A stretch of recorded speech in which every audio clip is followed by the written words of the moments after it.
Welcome to the NBA Coast to Coast podcast brought to you by thelines.com. Coming to you from the West Coast, Josh Lander, joined as always by Nate Weitzer on the East Coast. And we got play props here for you guys on a Thursday. Only 4 games to choose from tonight on this slate. I believe the NBA schedule makers want to leave some room for that March Madness going on today. But either way, we've got plenty of content for you guys in the NBA. A couple game videos for you, as well as these player props. So make sure to like and subscribe to that page. Also, head to thelines.com. Nate and I are throwing the picks up there. Mo's got some picks up there as well. Plenty of content up there. And our odds finder tool that you can use. Make sure you're getting the best odds available to you on all these player props and more in the NBA this season. Nate, let's just jump right ahead into your first NBA player prop for tonight. Yeah, it's role player night, I guess, or reserve night is what I'm going with. Caris Levert, who should come off the bench once again, but he's been killing it in that role for Cleveland. Cleveland's been desperate for that third scorer, and he's provided it. He fell out of the rotation for a long time, but in his last 6, he's been getting 31 minutes per game, scoring 18 with nearly 5 assists on a 20% usage rate. Maybe his shooting is a little unsustainably high at 54 and 51, but you know what? It's a revenge game, and he's facing the Nets in 5 since leaving them. He has a 124 offensive rating, shooting 50% and 46% from deep, averaging 19.5 and 3.5 point assists. That is, so it's a Nets team that is weak at small forward, even though they have Mikal Bridges. They've still been giving up the third most assists to the position, the 6th most points to them in their last 15, because Mikal is the number 1 scoring option, and he's not able to lock up at the same time the way he was in Phoenix. Either way, he's going to be tasked with trying to guard Donnie Mitchell and Darius Garland. And then Levert gets to come off the bench and work against like Joe Harris, Seth Curry, exploit those kind of mismatches. Like he should continue to eat. This exact matchup happened, of course, 2 nights ago. And he had 18 points and 4 assists in 31 minutes off the bench. Isaac Okoro started, was a non-factor offensively, as he always is, in 20 minutes. So Levert, 10.5 points seems just really low, even money. You can tack on 3 assists. You can get plus odds for him to get 4 assists again. But I'd rather just take the points and assists because I honestly think he's going to get 13, 14 points. And then just 1 dime off that, I would hit an alternate line here up to 13.5 for points for Levert. Because like I said, yeah, he's averaging 18 in his last 6, and I don't think that trend is going anywhere.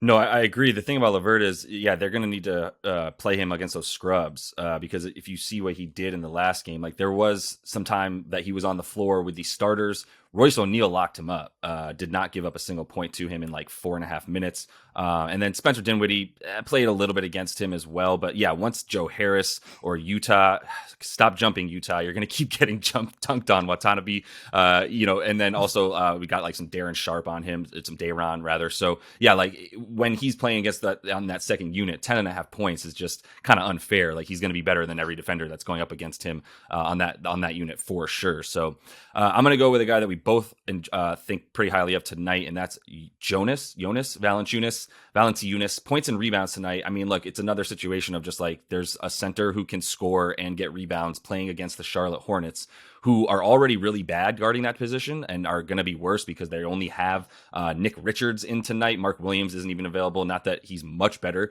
guarding centers. Both these young guys obviously still getting a lesson from some better big men.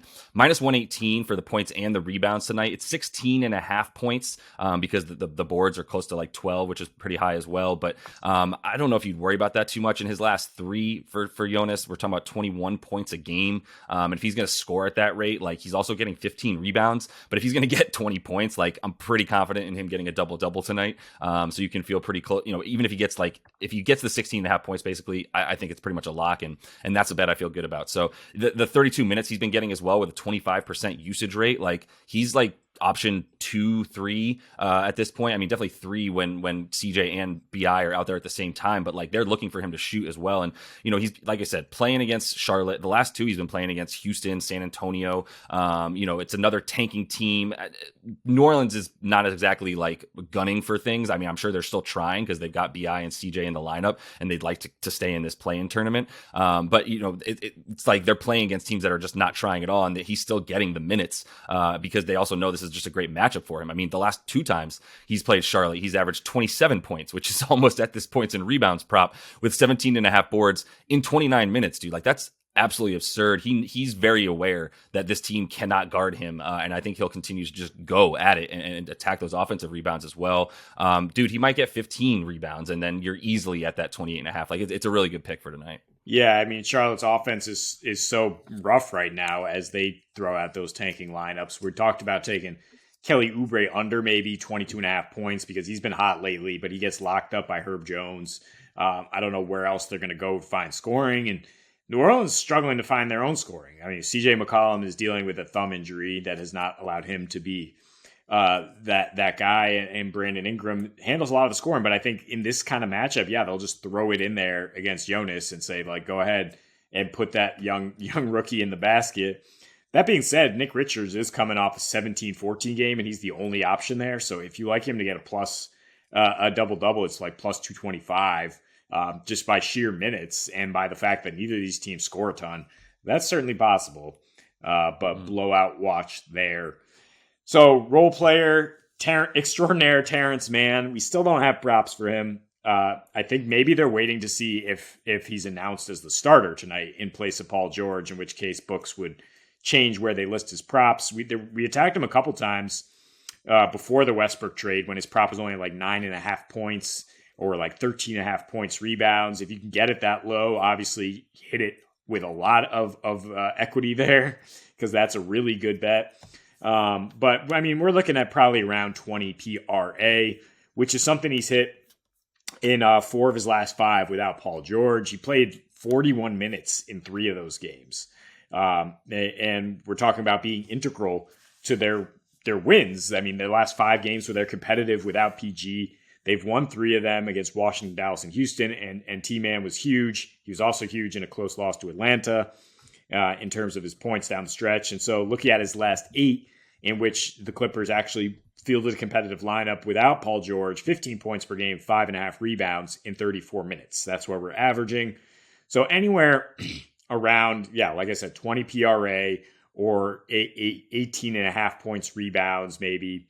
Or just the points. I mean, even though I like under in this game, I do like Mann to be able to get some of those hustle buckets and the rebounds maybe more than anything. The thing I do have up is Russell Westbrook to get 7 rebounds at nearly even money, and that is something I would attack either way. I mean, both those guys are going to be playing a lot now without Paul George or Norman Powell, and both these teams are going to be missing a lot. But the Thunder are going to continue to play fast. They still play at the 9th fastest pace right now, and they just score a lot less on the road, and they struggle to score in this matchup. So I like both those guys to get their boards.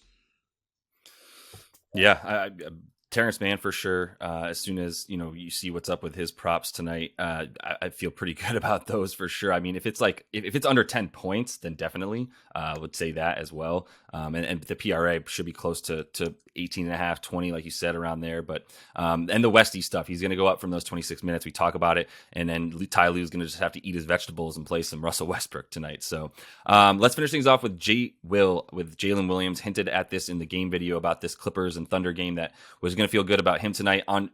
Got to be sheer minutes alone, if nothing else, right? 15.5 points, though.